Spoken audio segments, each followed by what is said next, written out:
लोकसभेच्या उमेदवारीसाठी आज अर्ज माघार घेण्याचा शेवटचा दिवस आहे। मात्र विशाल पाटील यांनी अपक्ष आणि काँग्रेसतर्फे अर्ज भरलेला आहे। आज 3 वाजेपर्यंत या ठिकाणी अर्ज माघार घेण्याचा शेवटचा दिवस आहे। मात्र विशाल पाटील हे माघार घेणार का हे पाहावं लागणार आहे। आपण पाहू शकता की विशाल पाटीलच्या कार्यालया शेजारी या ठिकाणी कार्यकर्ते जमू लागलेले आहेत आणि कार्यकर्त्यांनी विशाल पाटील यांच्या पाठीशी ठाम राहण्याचा निश्चय केलेला आहे। तसेच विशाल पाटील यांच्या कार्यालयाला वसंतदादा भवन हे नाव या ठिकाणी देण्यात आलेलं आहे।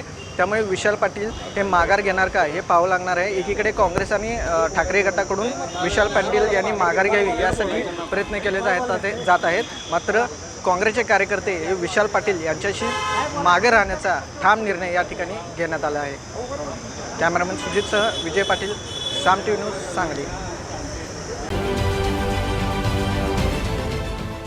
देश विदेशातील प्रत्येक घडामोडींचे लाईव्ह अपडेट मिळवण्यासाठी आता साम टीव्हीच्या सर्व सोशल मीडिया प्लॅटफॉर्मला लाईक, फॉलो आणि सबस्क्राईब करा। तसंच सर्व नोटिफिकेशनसाठी बेल आयकॉन प्रेस करायला विसरू नका।